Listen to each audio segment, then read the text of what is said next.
What's up, everybody? Welcome in to a winning edition for the ninth time, I think, right? This is our ninth win. Yes, sir. I believe so. Actually, is it our eighth win? I think it is our eighth win. You're 100% right. We were 7-34. And, I could have just pulled this up and checked myself, but Yeah. we don't, we don't do the easy things sometimes, Ethan. And that's kind of how it felt like during this game, is that the Spurs did not always do the easy thing. They made it harder for themselves. But after that timeout, late in the fourth quarter, they pulled it together. They imposed. I know this may sound crazy if you're looking at this from like a non-Spurs perspective, but if you watch them like us, I think they imposed the more overall talent that they had on the floor. Um, and they got back to playing connected. Obviously, a lot of the fourth quarter surge had to do with Wemby. Jeremy had some clutch plays as well that we'll have to talk about. But I don't want to get too ahead of myself here, Ethan, because I know we're going to go into the game flow. But regardless of how ugly this one might have felt, a win is a win. And in this season, we got to cherish them when we have them. I couldn't have said it better myself, Jude. And you referenced something before we got in here, which was before we learn how to win, we have to learn how to win ugly. I think that was so elegantly put. And honestly, if you look back at when we were playoff contenders every year in the championship hunt, like that was kind of our specialty where we would let teams like get a nice 10-point lead. And then that fourth quarter, we were just like, okay, let's go back to being the perfectly executing team. Not saying we did that tonight, but that was kind of the Spurs recipe for so many years. So it's something we definitely have to work at. Yeah, and I cover basketball. A lot of you guys know that, and I cover high school basketball specifically. And the team I'm covering is kind of going through a little bit of a rebuild after losing some D1 players, and that's kind of one of the things that their coach talks about. Is sometimes you may come in with this whole critical eye because you want to have championship standards, but you also have to take that 30,000-foot view. And as much as this was an ugly one tonight that frustrated me a lot, I really felt fed up at times during the game. And that's not something that I usually feel even over the past 2 years. But at the same time, when you find a way to pull it out, sometimes there are just games where you got to find a way. You know what I'm saying? For sure. This one felt more angering because we were pretty much in control for the first three quarters. And then that 7.5 minute stretch of that fourth quarter, we were just doing everything we could to give it to the Wizards. And thankfully, they gave it right back to us. And that's, the blessing of playing a team with the same record as you. Exactly. Exactly. But you ready to get into this game flow, Ethan? Let's do it. All righty. So here we go. A really back and forth first quarter. And you can see it was pretty close in the second quarter as well. But let me see. I'm reading that right. Yeah, 37-36. So not a lot of defense in that first quarter, Ethan. I'll just jump into my notes and then dish it to you. So what I wrote down, Wemby on fire to start. Oh, wait, no. Wrong notes. I'm reading my Celtics notes. Let me stop. Marvin Bagley thinks he's him. That was the first thing I wrote down. And let me say, when I first saw that, I'm like, I even texted you before, early in the game. I was like, this Wizards team feels like a team of NBA rejects. And the reason I said that is because of Marvin Bagley. I was not aware of what he did on Thursday against the Knicks. And really, he had a solid showing tonight. And he's still somebody who's pretty young, as much as it feels like we're so far away from him being the future in Sacramento as the number 2 pick when he was coming out of Duke, I believe. He's coming into his own a little bit. So I got to give a shout out to Marvin Bagley, and hopefully he can, continue to develop and make an NBA career for himself. Because you never want to see somebody like completely fall off from where they were. He's showing some of his potential. In these past 2 games and another great performance against Wemby. The other thing I wrote down, and this is a theme that's through the game, turnovers led to transition buckets for Washington early that gave them easy looks at the rim, obviously in transition. I wrote down, we were looking for open shooters when penetrating and getting the ball to Wemby. This is kind of when it was like 15-10. Devin hit 2 threes to start. We were force feeding Wemby, and then Champagny was spacing as well. But then after that, there was a timeout from the Wizards at 15-10, I believe, and things really got lackadaisical after that point. Obviously, we kept scoring, but defensively, there was not a lot of that from either side in this quarter. But the other thing I wrote down, our mistakes are giving them opportunities, and they're playing with energy. that's really something that also flowed, or could be said throughout the whole game. I said DeLon Wright got Blake a few times. I say that though, and Blake really had a really solid game. I just wrote that down, when I was like writing down, you know, just things that I was noticing early in the game. And I was just focused on Blake a little bit more because of the fact that he got those minutes tonight. So, that was something that you mentioned on the last stream, Ethan. Mm. And I think Pop might have been listening, because in the next press conference after last night's game against the Hornets, he says Blake's forcing us to give him more minutes, and we're seeing him kind of become that true backup point guard. Obviously, this is just the first game, but with Pop's words in context, all of his G League experience, him being a second-year player, I think that's something we're going to see moving forward. And then the last thing I wrote down was there was tons, all caps, of defense in this quarter, which of course is a joke. I was about to say, maybe you watched a different game than I did, but defense was definitely not the theme of that first quarter. I wrote down a lot of the same notes, playing through Wemby early. Again, I think everybody consciously trying to remove that narrative that was being pushed about nobody wanting to pass him the ball. He was getting touches in the mid-range, off of screens, in the low block, and of course from three. So that obviously isn't something that we'll continue hearing, hopefully. Trey Jones, he was mixing up the routine, fed Wemby early, but also, like you said, getting shooters involved, trying to break up the monotony of our usual offense, which he's really the only guy that does at that point guard position on our team. Point Wemby had a lob in transition to Jeremy Sohan that forced that timeout at 15-10 for the Wizards.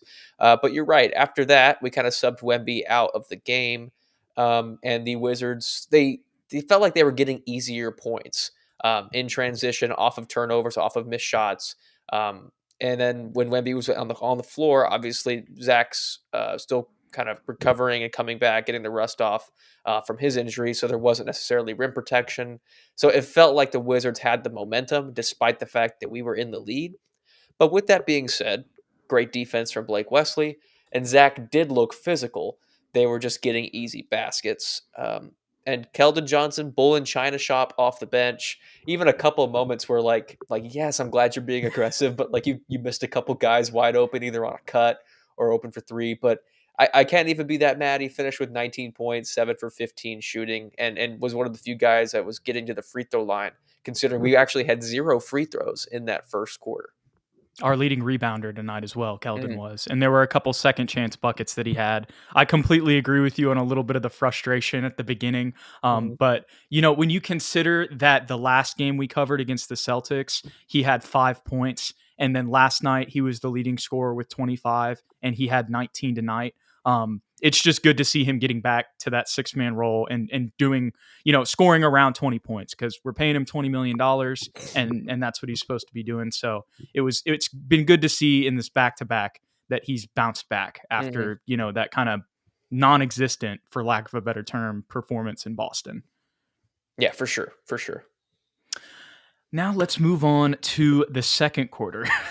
And the first thing I had written down, Ethan, was really bad start. We weren't connected. We weren't flowing. Mhm. I wrote down Champagny is keeping us in the game with threes, and our threes overall are keeping us in the game. And it was kind of funny because as soon as I wrote that down, the Wizards broadcasters, because it was right after Champagny hit a three, the Wizards broadcasters were like, man, the only thing that's really keeping the Spurs in the game right now is Champagny has 9 points. And, Vassell's got 2 threes also. If they don't have their threes right now, I think we were like 7 for 10 at that point.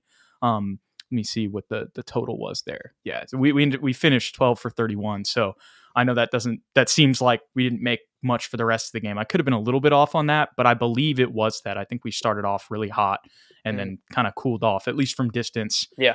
later in the game. But that kind of ties into how the second quarter was going. They were stopping some other ways of our scoring, and we were only really able to find them on wide open outside looks. I wrote down good timeouts from Pop, because after that start, we had a timeout and we came in looking a little bit better. We saw another, I don't know if it was a lob, but it was at least a Victor pass to Jeremy cutting towards the basket that led to another dunk. Because I wrote down the Wemby Jeremy connection is nice. I think we got to see that a little bit in the second half too. The other thing I wrote down, this is midway through the second, about 5 minutes and 50 seconds. we need to come out in the second half looking completely different effort wise. I Mhm. wrote that down. Um, and then, of course, as soon as I wrote that down, Ethan, kind of like the Champagne thing, I said the effort was getting better after I thought of it. But that lineup where the effort really turned up, listen to this, and you're going to like this. This is to Mhm. your And I point. have it written down too. It was Blake Wesley, Devin Vassell, Keldon Johnson, Jeremy Sohan, and Zach. And we went on a 10-2 run to tie it at 59-59 and then finished the half on a 21-8 run. Zach had a lot of great assists in there in the two-man game with multiple different guys in that lineup. And the energy in that last about 5 minutes of the game, that was huge for us to get us a lead going into half and to win the second quarter. Yeah, I think that was a really, really good summary. I had that exact same note written down about that lineup. Like, great together, high pace, high player movement. The ball was popping, and guys were attacking. Blake was attacking the rim. Keldon was attacking the rim. Jeremy Sohan was attacking the rim, and then of course Zach Collins operated as that hub once again, which is what I think his best attribute really is. But at the beginning of the second quarter, way too many turnovers for the Spurs. I know agree with what you said about Julian and Devin kind of keeping us there from distance, but after they were finished, like nobody could buy a 3-point shot, and the only player being aggressive getting to the cup was Keldon for a little while there. And the Wizards were playing with great pace and high energy, and it just felt like we weren't, felt like we were not focused, a little too lackadaisical with our passing, kind of going through the motions out there, not feeding Wemby at times when he finally got subbed back into the game. Um, but once we went to that other lineup and guys started penetrating, it really kind of flipped the switch. We were able to go on that run. And Blake Wesley, one more shout out to him defensively. I know he got beat a couple times early by, I can't remember his name. DeLon Wright, but DeLon those Wright. are just like it's also his first significant minutes. Like I mentioned that, but Hmm. like it was like after those two plays, you didn't really see that much. I don't want that to define his performance Oh yeah, today. you're good. But his one-on-one defense, picking guys up, basically full court, was incredible to watch. High effort and really really good technique, and able to get into guys without fouling and contest shots without fouling. I saw him in several plays where he was the help defender, looked like he was completely out of position, and used his athleticism to somehow get back in, like at to the corner where his man was wide open for a three for like half a second, but he's still able to get out there and contest it. I've been really impressed with what I've seen from him. As everybody knows, he finally did have 15 minutes tonight, so I think this is a pretty good sample size of what he's able to do. And as a help defender, when guys were spinning opposite his direction, so they took their eyes off of his side of the court, he was really going at like Jordan Poole, Kyle Kuzma, swiping at the ball. I think he had one steal tonight that led to a fast break where Malachi got a layup, or one steal as a help defender at least. I don't know how many he had total. Um, but him just being a pest is really helped out our other defenders who might be struggling from time to time one on one. So shout out to him. Yeah, for sure. I mean, you can just see like now that Blake has been molded in the G League and honed and controlled a little bit. Hmm. Um, it's just like as much as like I already went through this whole thing a couple episodes ago, of kind of just when you put the point guard in the lineup, it does do a lot of things. Hmm. It just fixes a lot of different stuff. Yep. And that was once again, that's showing itself on the bench with Blake and his development. So that's something that I was wrong about, kind of even twofold when you're Hmm. seeing what's happening with Blake as well as what's happening with Trey, who almost had a triple double tonight, was fighting on the boards, 10 assists, was able to get up to 11 points. Really liked his effort overall, but obviously what you said about Blake too. I mean, his energy and effort was, he was setting the tone and facilitating that lineup that Yeah. went on a 21-8 run. And one more point I forgot to mention in the second quarter. I know I said Jeremy Sohan was penetrating, but that really doesn't do it justice. He was playing physical inside and cutting with decisiveness and finishing with dunks. So really shout out to him as well. Yeah, I mean, we didn't necessarily go through all of the box score here, Ethan. So if you want to do it, since we're kind of at the halftime point here, to just kind of talk about the way everybody played. I'm seeing some other things in the comments, kind of talking about Wemby a little bit and how he had some struggles tonight. I saw two different people say that, and I totally get where you're coming from. Especially, I mean, that's kind of why I led off with the Mm. Marvin Bagley talk. But at the same time, like he had 24, 8 and 4, and the 6 blocks, like we're just not in any of these games without Wemby, so it's hard for me to criticize him too much. But I do understand what you're saying when it comes to the physicality. Um, but I mean, I don't know.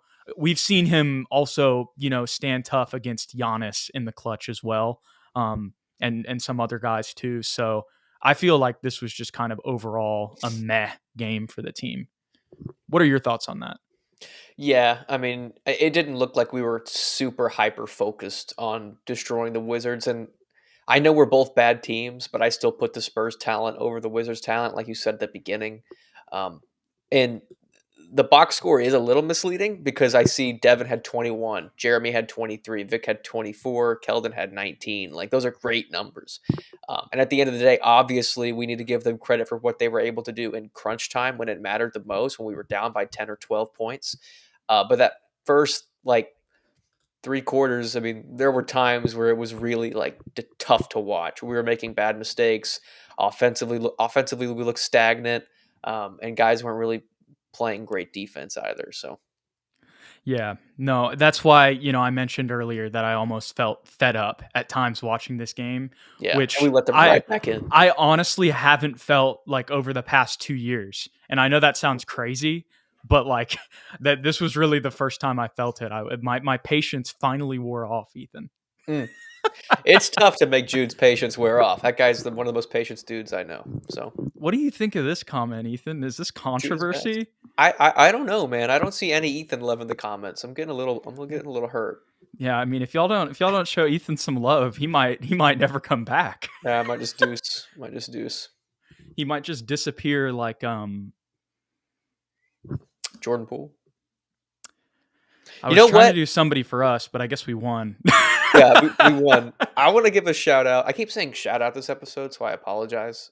You're good. But the Wizards coaching staff taking Bilal Coulibaly out of the game in clutch time was so clutch for us because he was cooking. We could not stop him. Not to get ahead of ourselves. I know we're not in the fourth quarter yet, but he was the reason the Wizards got out to that 10 to 12 point lead.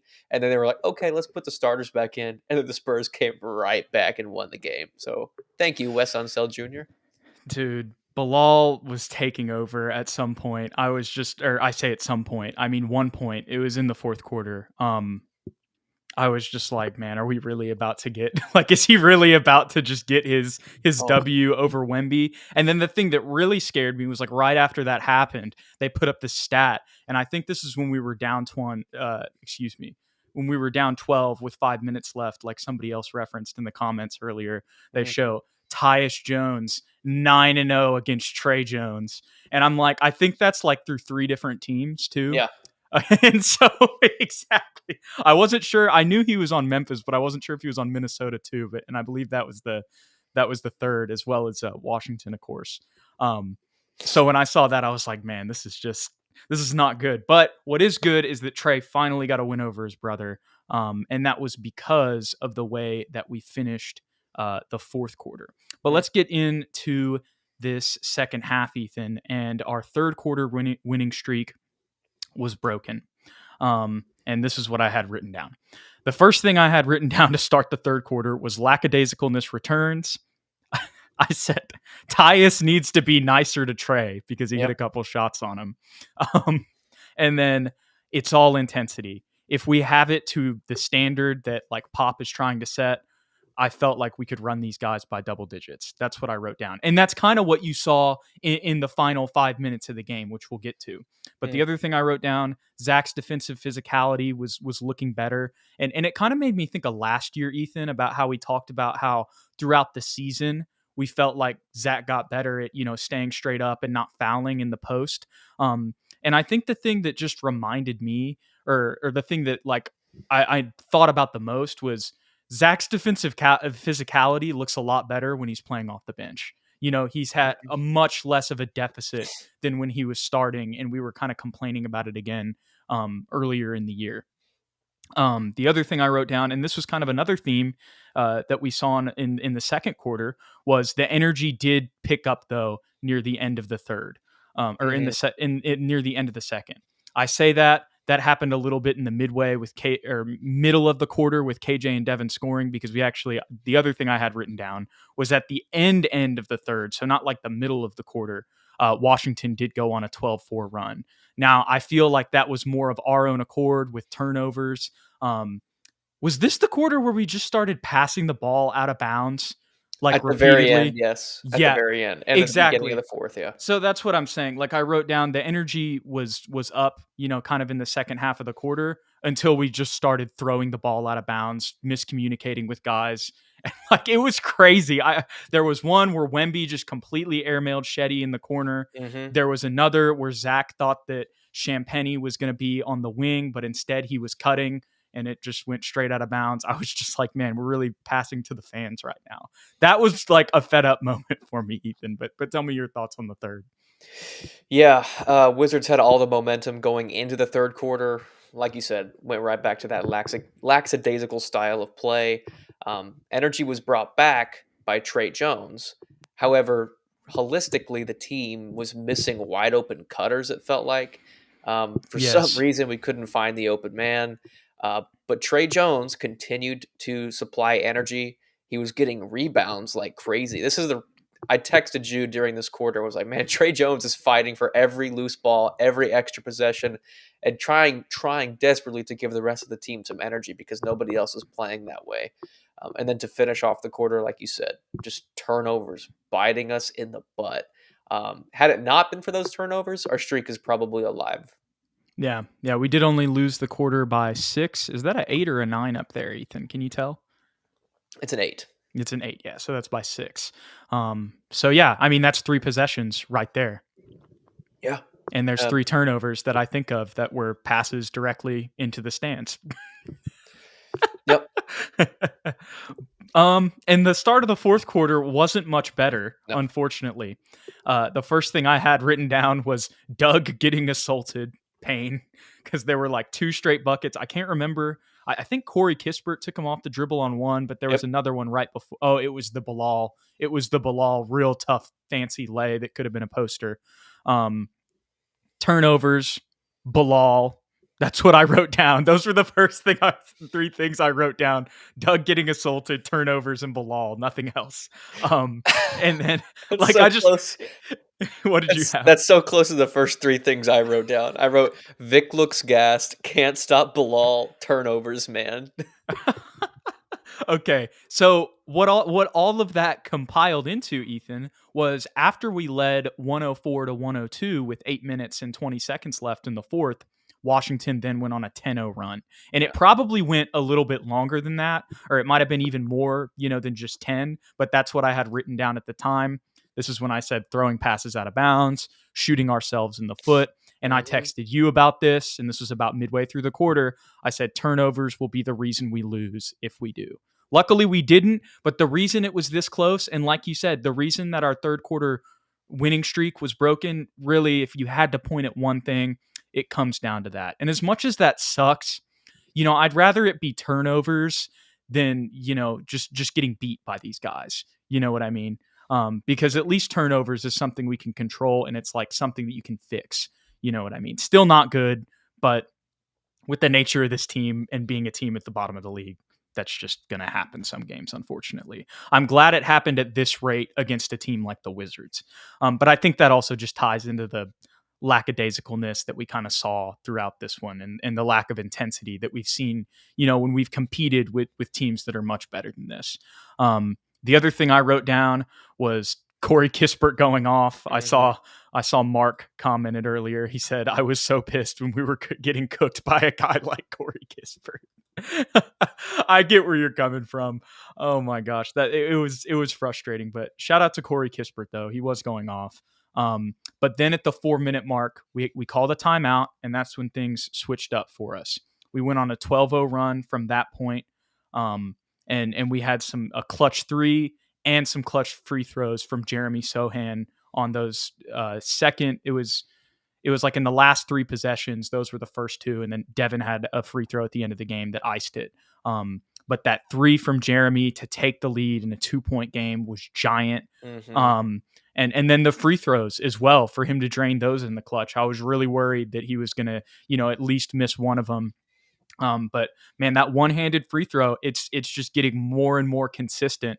And the one thing I noticed about Jeremy too is even in like these clutch moments, when he gets the ball, it's not like Marvin Bagley on the free throws before where he had the opportunity to take a lead and he's taking this big inhale, you know what I mean? Like right Mhm. beforehand to calm himself down. Jeremy just gets the ball and goes up with it in his routine and just doesn't even think about it. And so it was good to see that in the clutch as well. And I really want to touch on Jeremy here before I dish it to your fourth quarter notes. I saw somebody else say that he was the MVP of this game, and I really do agree. Obviously, Keldon had a solid game. Devin had a solid game, and Wemby had a solid game as well. We talked about Trey also. 7 boards for Champagny. I'm seeing that Yeah. too. 2 blocks also. Not a terrible game from him. But if I had to pick an MVP too, it would have to be Jeremy. I feel like, when I talked about the lackadaisicalness, I feel like if there was one person who didn't have it and had intensity and effort Mm. throughout all 4 quarters, I think it was Jeremy. And the other thing I noticed about Jeremy, he may not have the prettiest offense, but he's getting more consistent with some of his little hook shots, his little kind of like, I don't even know how to Turnaround describe. jumpers. There you go. Yes, exactly. Stuff like that.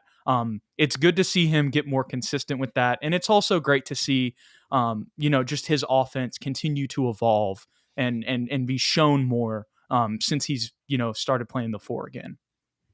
I think he's flourishing, trying to get back into the swing of things at that 3-4 spot as a cutter, as a guy that can create his own shot and not have to worry about creating for others. He still has that in his game, but that's no longer his primary focus. And you mentioned the 2 clutch free throws. Let's talk about being 6 for 6 on the night. And I think having the most free throws made on the team, Keldon took the most with 7, but he only made 5. So Jeremy Sohan definitely staying cool, calm, and collected. I agree, MVP of the game, and held Kyle Kuzma, who he was the Yes. primary defender on, to 11 points tonight. And say what you will about Kyle Kuzma, I know he's an inefficient scorer, but he's usually a high volume scorer. Like I'm pretty sure he's averaging like 24 points per game, and tonight he held them to 11. Terrific defense from Jeremy Sohan, and that probably fueled his confidence on the offensive side of the ball as well. Um, but to just get into the fourth quarter, I mentioned how Victor looked a little bit gassed. I think some people have agreed in the comments. We couldn't stop Bilal. He was on a one-man wrecking crew. I guess 2-man because he had Corey Kispert helping him out. Turnovers, killing us, looking messy. We looked ugly, no focus. And a good example of the no focus, Devin caught the ball at the top of the key. He had Wemby wide open on the block on a mismatch, and for some reason decided to drive into Wemby and take it a contested like step back fadeaway from the mid range, and it was like that's such an ugly shot. Like I know you're a tough shot maker, Dev, but give it to Wemby. Maybe he can get you a better look, or he could just take a better look for himself. Like I didn't understand that decision. But thankfully, the entire team clutched up when it counted. We came back down 12 points, I think, led by Victor, led by Jeremy Sohan. And then, of course, it was big for Wemby to get that clutch rebound at the end of the game that we were fouled and were able to get free throws to ice the game. So amazing win, despite the fact that it was very ugly to get there. But these are the kind of games that we have to win, like we said at the very beginning. Couldn't have said it better myself, Ethan. Well, that's your game flow. So basically wrapped up this one. But there's one thing that does kind of stick out that I've been seeing in the comments and that really was on the screen in the box score that we didn't talk about too much. And that was Malachi Branham getting only 4 minutes. Yeah. Really, the story there is Blake's taking his minutes. Mm-hmm. I would agree. And I think he got subbed out immediately following the first quarter because he was pickpocketed at the end when we were holding the ball for last possession and Jordan Poole was able to lay it up. So I don't think he's played himself out of it, but you're right. Blake Wesley is playing himself into it, and it's proven successful thus far. Yeah, it'll be interesting. We'll see what happens at the deadline as well. If we do end up moving like a Shetty or a Doug, maybe that opens up more minutes for Malachi Yeah, again. yeah. Um, but we'll see what happens. I feel like we're gonna see like at least little spurts of Malachi and Blake in the backcourt off the bench. Um, they are two former first round picks, but it's Mhm. really nice to see what Blake is doing and how he's developed. Yeah. Because if you would have told me this at the beginning of the season, honestly, Ethan, I would have been like, no way, no way Malachi's going to kind of fall off and then Blake's going to take his minutes. I would have thought that it would be like maybe Blake can work himself into some minutes, but Malachi's going to be like our main scorer off the bench. That's really what I would have thought prior to the season. So, Yeah, I'm honestly surprised. Like, I get that Doug McDermott's a veteran that can knock down threes, but he had 10 minutes tonight. I would still give those minutes to Malachi personally, right. because Chetty can be your sniper, and at times Devin or Julian. Like, if you really need a shooter out there, play them. But Malachi is also a capable 3-point shooter. I don't know what his percentage is, but it can't be lower than like 35. Hmm. Yeah, it's tough. I mean, like, there's just, I mean, for the state of this team, I don't really think there's an argument against that. I understand that Doug can sometimes go crazy and have a laser type of night that Malachi doesn't always have. Yeah, true. But when you think about the context of the team, I completely agree because you want that development, you want to see what Malachi's potential could be, et cetera, et cetera. But I think also Pop did want to win this game. So that's probably why. And really when you think about it, the whole season we've just been doing like the minutes that Blake got tonight is what Malachi got. Yeah, So it was good to see what a look would look like with Blake in his place. And I think Pop's liking what he's seeing. If you look at the Charlotte press conference. yeah. Well put. Well, Ethan, I think that's gonna wrap this one up. Do you have any final thoughts on this game tonight? Nice little 8th win here. Eighth win feels just as good as the first win. It'll feel just as good as the ninth win. Heck yeah. Heck yeah. Well, we appreciate you guys hanging out with us. I think I do see one more comment here that this is what I think we should end off with. Film Room says that the Spurs need to sign Bryn Forbes to a supermax, and I think it's very obvious. He'll fix all of our problems. I don't think anyone's signing him to any deal. If we're being completely honest, if you don't remember what happened to Bryn Forbes, go Google Bryn Forbes. Oh, that's right. I forgot about that. My bad. My bad. With that being said, smash the like button, as Robert Ball says, if you enjoyed the content, especially like me forgetting about Bryn Forbes' criminal record. Don't forget to hit the like and the subscribe button below. Please follow us on Twitter to stay updated with everything at SSPN on YT, at Jude McLaren, and at Ethan_Quintero. In all seriousness, guys, we truly appreciate y'all hanging out with us after games. We hope you all have a great Saturday night. We'll catch y'all later.